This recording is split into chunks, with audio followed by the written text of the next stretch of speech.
One of my favorite passages in the Bible is Paul's sermon on Mars Hill. It's located in Acts chapter 17, and I actually just wanted to talk about verse 30, but it goes a little longer and it's more to it. He says, "But the times of ignorance God overlooked, but now commands every man everywhere to repent."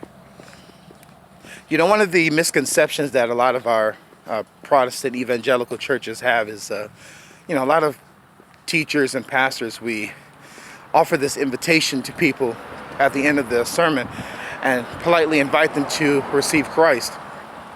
And although it's a nice sentiment, the Bible really goes about that idea a very different way. You see, in the verse it says, God commands all men everywhere to repent. It's not an invitation, it's a subpoena. An invitation is when somebody's having a party or a birthday party or whatever else, and they offer you an invitation and, they request for you to come, and you have the option to decline, or you can say, well, you know what, maybe I'll come a little later, or maybe I won't come at all, or maybe I will come. It's an invitation. It's open to whatever, you have the authority over that. But with a subpoena, if the government summons you, if the court summons you, you don't have a choice. You don't have a choice.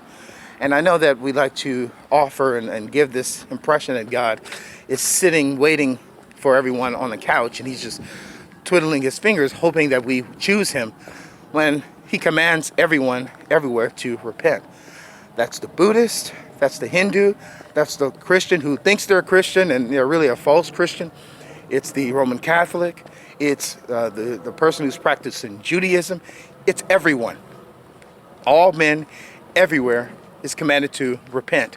Repent is to turn away and to not only feel sorry for what you're doing, because of course we should be sorry for our sinful nature, for the things that we've done that have been destructive and really not uplifting the Lord and reflecting him, but going against his law. But he's the one giving us life and breath. But it's also turning to the Lord. It's turning to his ways. It's turning to his son, Christ, who died 2,000 years ago on our behalf, so we wouldn't have to take the punishment that God the Father actually has for all of us, rightfully so, because we've sinned against him. I think we have to remind people that this is not some fun and games. You don't get to do whatever you want, and then when you die, you just kind of float into nothingness. There's going to be an eternal punishment waiting for you. The Virgin Mary is not going to judge you. Buddha is not going to judge you. Charles Darwin is not going to judge you. Or the Prophet Muhammad is not going to judge you.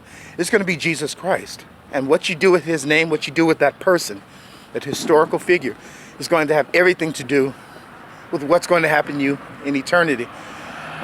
Sometimes I have people that say, I don't want to talk about hell because, it'll scare people. I don't want to talk about those things. I think all religions are really the same, even though I'm a Christian. And I would like to go even further and say you need to challenge and reevaluate if you're even walking with the Lord, because that is not the biblical message. Jesus says in John 14:6, I am the way, I am the truth, and I am the life. No one comes to Father except through me.